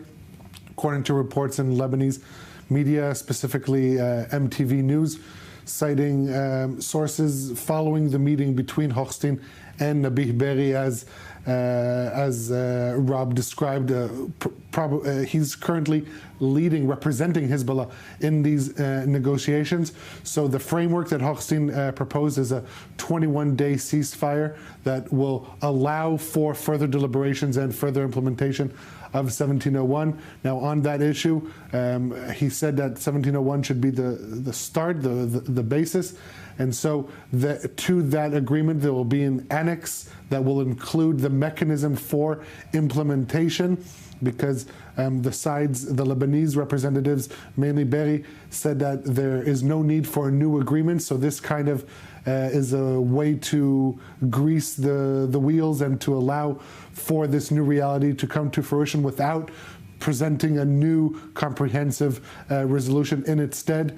What was most interesting about this report in Lebanese media is that Berri reportedly accepted this proposal, and that he was positively surprised by the atmosphere of the discussions, and this led to further discussions between Berri and Hochstein as to what this mechanism of implementation will be. So we're still far from an official announcement by the Lebanese government that they're willing to accept this American proposal, but I think we are getting another example, after we've been receiving many examples over the past couple of weeks, as to how Lebanon, post Hassan Nasrallah, without his dominant figure looming overhead, how the Lebanese government is, so to speak, growing a pair and is making its own decisions in line of its own sovereignty. Your take, Doron, on exactly that? Yeah, first of all, from Israel's perspective, it would be hard to accept ceasing the fire and then entering to negotiation. Of course, if there's an agreement or some framework that we can work on, then we might reconsider to stop the fire. But I think it would be hard for Israel in those conditions to accept. a ceasefire and then let's discuss, because we don't trust the Hezbollah that they will really withdraw from the north to the Litani border. But it's true that there is, I think, a sentiment in Lebanon that they have to rethink about Lebanon now that Nasrallah is gone. And the different fraction of the Lebanese society and Lebanese political landscape have to reconsider what to do next. So 1701 as a point of reference is excellent, but how to enforce it and whether after the agreement is achieved, whether we can allow ourselves to react in fire for every violation would be important for us, because we know what happened with the previous 1701. So the way is still long to get there, but okay, we are there. We are pushing them now in the south, and let's hope that this pressure would create enough incentive and impetus in the Lebanese forces to come with an agreement that we can accept. Meanwhile, Doron, your take on how the Israeli Air Force and troops on the ground have managed to degrade Hezbollah's capabilities as we speak? I think dramatically. I mean, I don't want to give percentages, though I think Gallant gave some percentages. About 2/3 of the inventories of missiles, for example, was degraded. We still have this problem with the drones. We have to admit that. I mean, even our interception ratio doesn't match with the interception that the Iron Dome has. It's like on 80%, and they still can sneak in, so it's a problem. But I think we do a lot of progress, but there's a lot of on-the-ground infrastructure that we have to dismantle all the way to the Litani. We're talking about tunnels, headquarters, inventories. This is important. And of course, what was added, this attack on the banks, so-called banks. I'm a director of one of Israel's largest banks. So we have to think this is not a bank the way we think about it. It's more cash and gold, because anyway, it's a restricted bank. But this is important. Follow the money, and we're trying to restrict it. Follow the money. That money is funding terrorism as we speak. Gentlemen, stay with us. More to discuss. A very quick break. When we get back, a surprise development. 7 Israelis arrested for spying for Iran. Stay tuned to The Rundown.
This broadcast is brought to you by Israel Bonds, the most direct and impactful way to support Israel.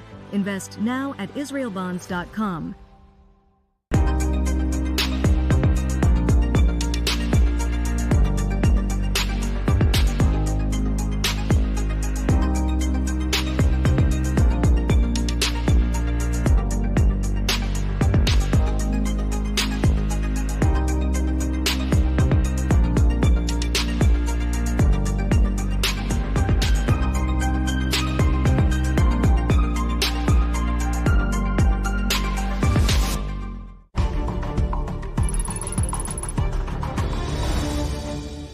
This broadcast is brought to you by Israel Bonds, the most direct and impactful way to support Israel. Invest now at israelbonds.com. Want to stay on top of the news no matter where you are? Introducing I-24 News' brand new news website. On our website, you'll find all the latest articles, interviews, and live broadcasts. Everything you need to know right at your fingertips. whenever you want it. So what are you waiting for? Download the I-24 News app today.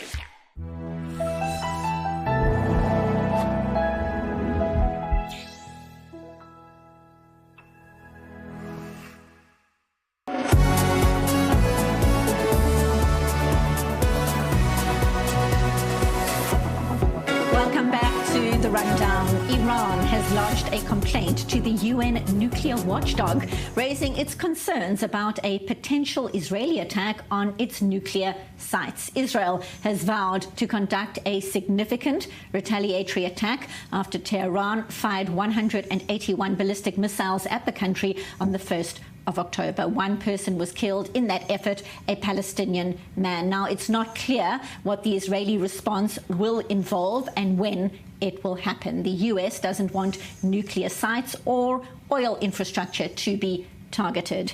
The Iranian Foreign Ministry has written a letter to the UN's International Atomic Energy Agency. Let's take a listen.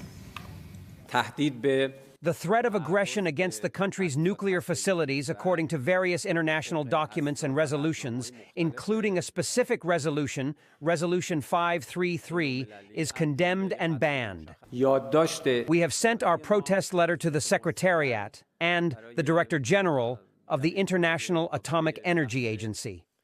This is a fundamental responsibility of the Foreign Ministry, and we will certainly pursue this matter further. We are focused on defending the interests of the Iranian nation, and as I have said before, Iran's response to any act of aggression or malice by the Zionist regime will be decisive. So for more, we welcome Jason Brodsky, Policy Director at United Against Nuclear Iran. He joins us from Washington. Good to see you, Jason. So the irony, I mean, Iran launches 181 missiles at Israel and then calls on the UN International Atomic Energy Agency to intervene so that Israel doesn't target its nuclear facilities when it does respond. Your reaction, your insights? Yes, I think it's quite rich that this is coming from the Islamic Republic of Iran, which over the years has created video simulations of Iranian missiles striking Dimona in Israel. And so the Iranian regime has really no standing to comment on this subject, given that it's one of the core pillars of its foreign policy is the eradication of the Jewish state. And so the IAEA really can't do anything to help the Islamic Republic. I think it just shows how desperate they are, and it shows the fear that Tehran is right now confronting as it waits for Israel's retaliation. And talking about that retaliation, this worrying leak out of US intelligence on Israel's preparations for this response to Iran. The president, Joe Biden, saying just a short while ago he's very concerned. And then White House National Security Council spokesperson John Kirby saying the US isn't sure yet how this leak actually happened and this information fell into the public domain. So how does this security breach impact the way Israel shares sensitive security information going forward? Well, I'm quite concerned about this breach. I think that there are a variety of explanations. One, it could be a hack. Let's not forget that Iran, with the assistance of Russia especially, has been perfecting its cyber warfare skills. But right now, most of the indications really lead to a potential leak of these documents. And there could be a variety of leaks. There could be a leak that was authorized by the Biden administration to try to slow down the Israeli response. But I do think that that is unlikely, because why would a document wind up in an Iranian telegram channel? Usually when the U.S. government wants to leak something, it will send an anonymous U.S. official to a newspaper.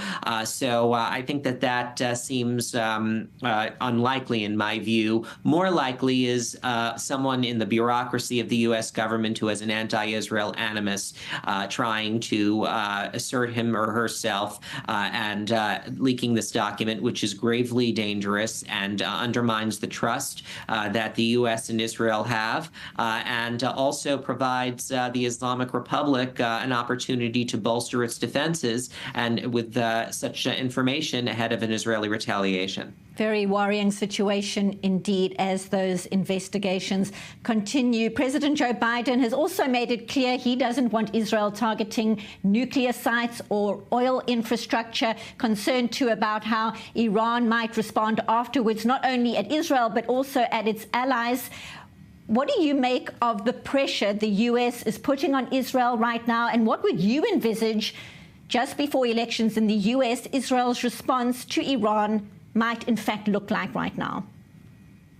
Well, first, I don't think it's productive for President Biden to, in public, rule in or rule out certain nuclear or non-nuclear sites. That undermines not only Israeli deterrence, but also American deterrence. And I think it's unwise. But nevertheless, I think that Israel can still mount a significant operation against military sites in the Islamic Republic.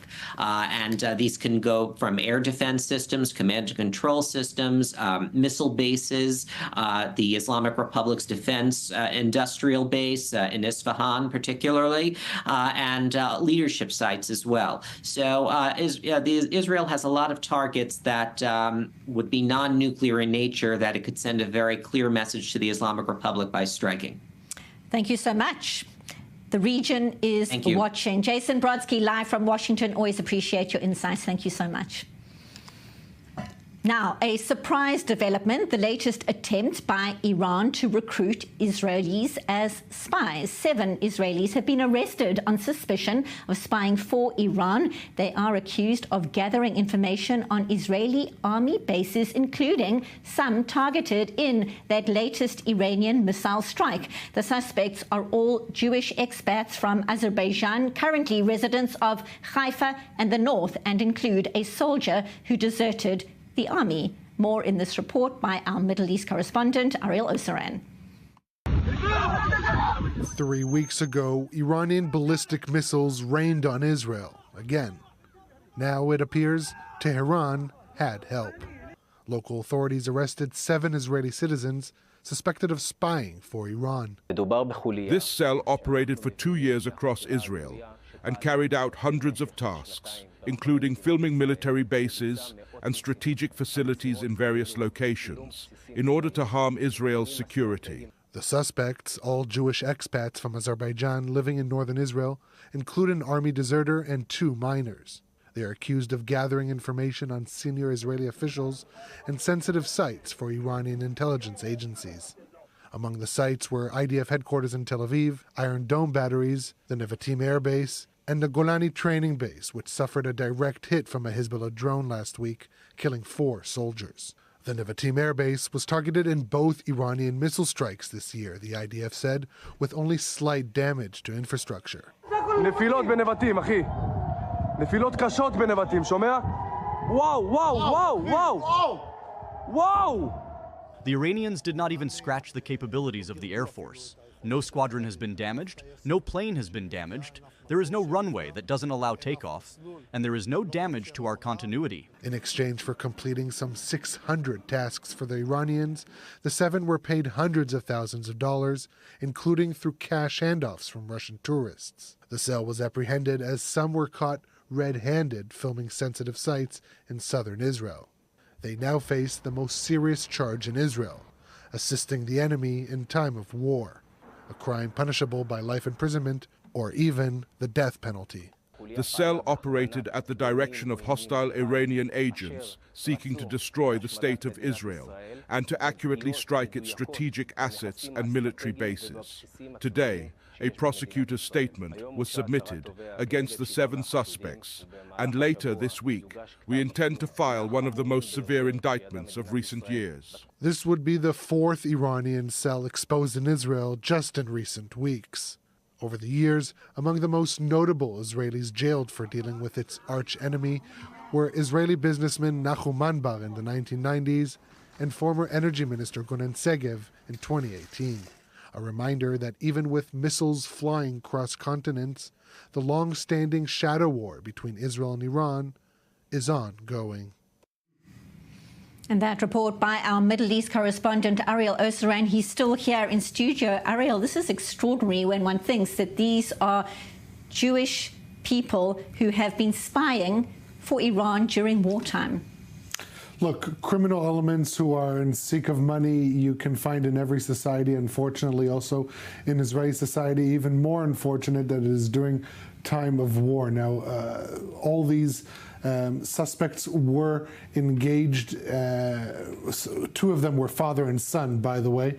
They were engaged with a Turkish Iranian intelligence officer based in Turkey, and that same Turkish element was in contact with other cells that were exposed in recent weeks. Moti Maman was one of them, individuals that we saw in the report. And so this is the fourth Iranian spy ring exposed in just a matter of weeks. And that shows how much effort the Iranians are investing to try and breach Israeli security system in terms of also gathering intelligence on bases, gathering intel, tracking senior officials. Look, what Israeli intelligence can pull off in a way that would appear as very easy. For instance, this latest incident, the elimination of the leader of Hamas in Tehran in a secret IRGC safe house. That is what reportedly Israel can do.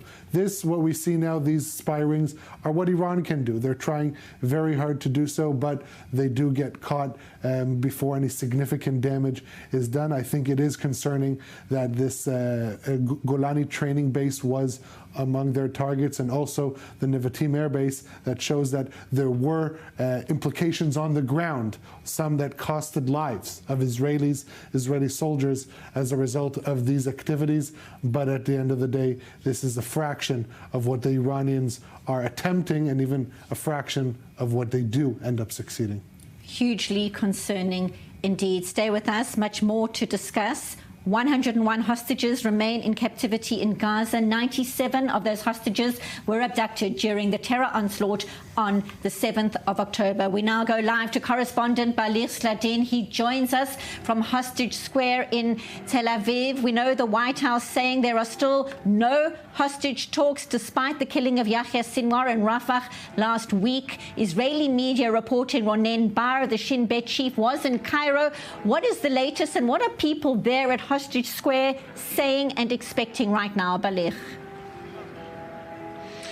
Yes, here at Hostage Square about an hour ago, an event ended where two families of some of the hostages were talking to people here, telling them their story and what happened, of course, on October 7th. This is part of the activities that the Forum of the Hostages that unites the hostage families are conducting during the holiday of Sukkot, of course, the holiday that their loved ones were abducted in. And today we have more information about the visit that you just mentioned of the head of the Shin Bet, Ronen Bar, to Egypt. According to the reports, he talked to the new head of intelligence in Egypt, and he proposed a small ceasefire, or a small just a stopping of fighting in Gaza, if we can call it this way.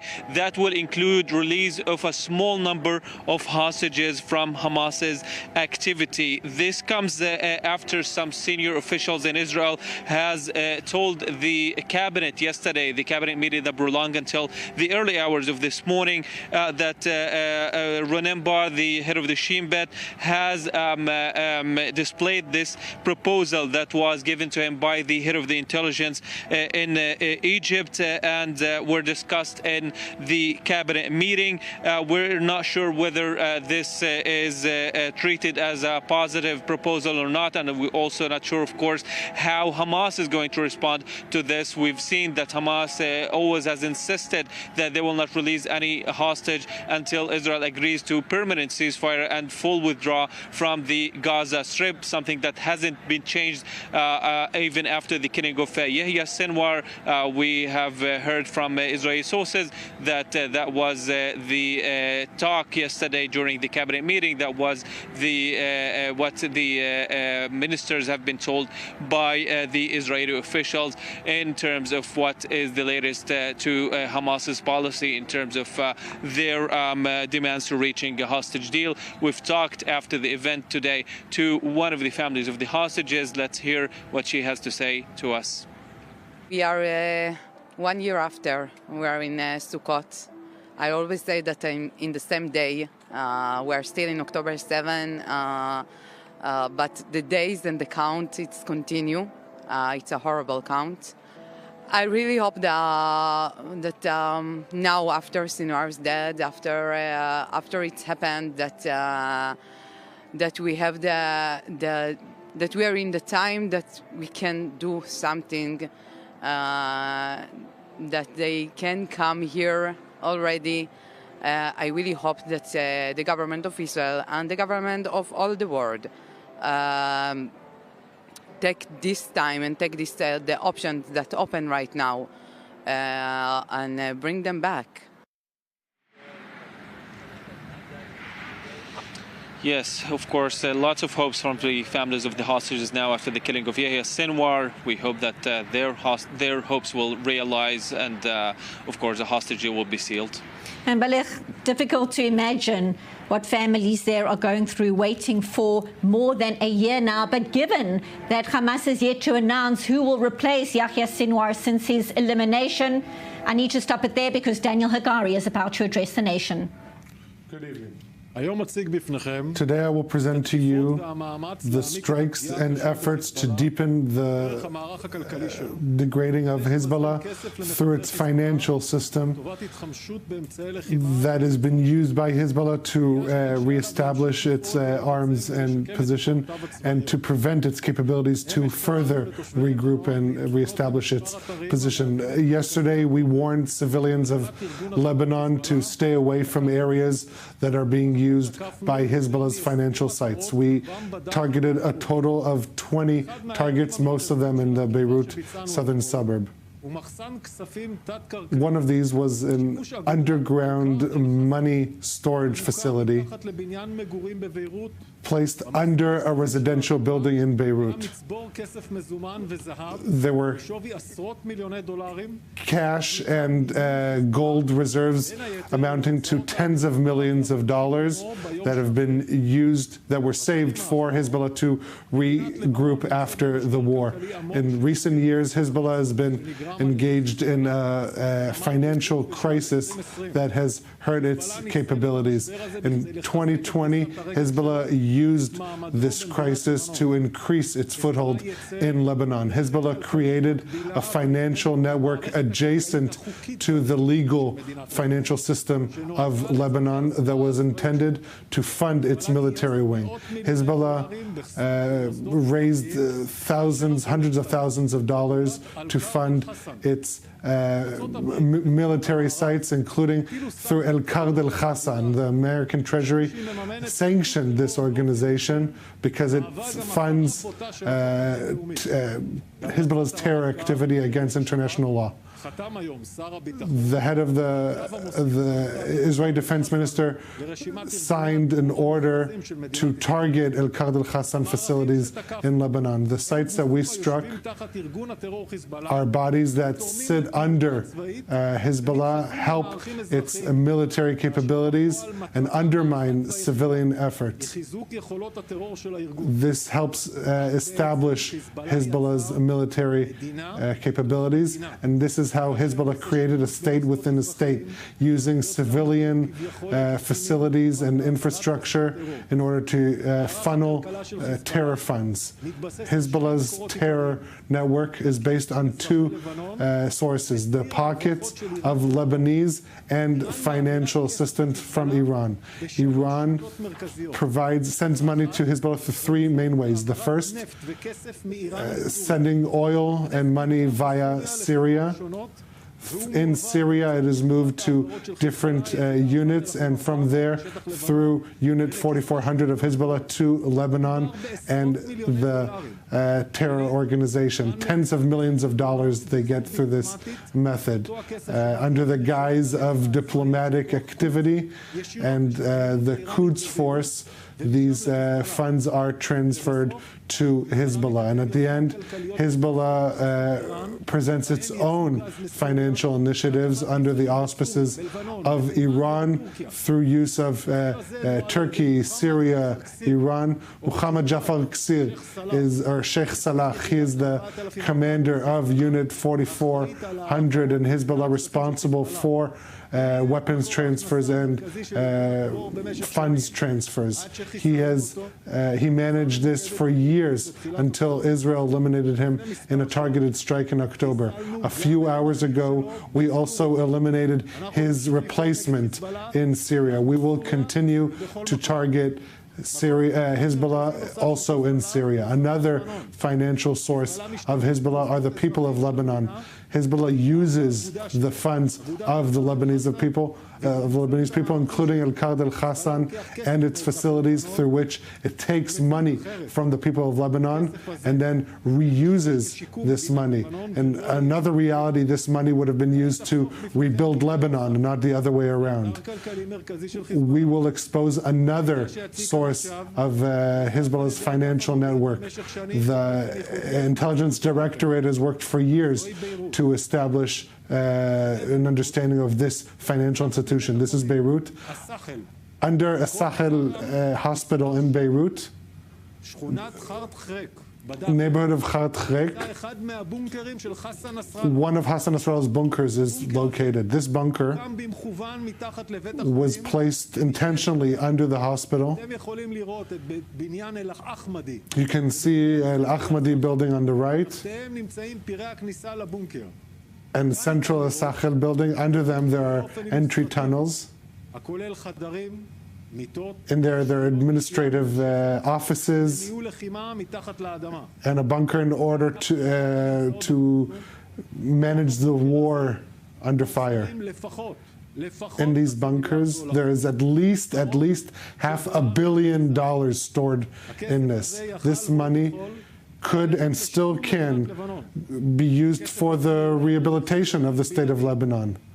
But this money is used solely for rearming Hezbollah and to fund its terror activity. These are Israeli jets observing the facility. We call the citizens of Lebanon and the government institutions and international organizations, do not allow Hezbollah to hold funds under a hospital. Also in the coming hours, we will continue to strike Hezbollah targets across Lebanon, also in Beirut's Dakhia. Our war is not against the citizens of Lebanon, but against a murderous terror organization that Iran continues to use and arm in the interests of the Iranian regime. We are working to establish a new security reality that will facilitate the return of the civilians of northern Israel to their homes. This is an integral mission of our war and we will continue to act on it. Yoav Borovich, Kan 11. IDF spokesperson Daniel Hagari there with an update for the nation on Israeli activity inside Lebanon. Show me the money. It seems that money is deep underground. Ron Avital. There's an ex-banker and a bank.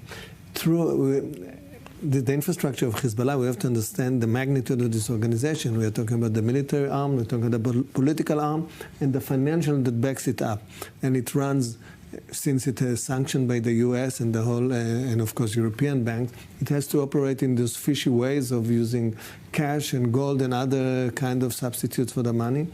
And I think for quite a long time, Israel was aiming there, not sure whether to facilitate those attacks. It was really collecting the intelligence, and now the decision has come, and this is why Hagari came out really to present all the infrastructure. When we talk about infrastructure, it's not only tunnels, it's the financial infrastructure, and targeting them, and also to explain to the Lebanese that this is not against them, this is against the money that really fuels the terror machinery of Hezbollah.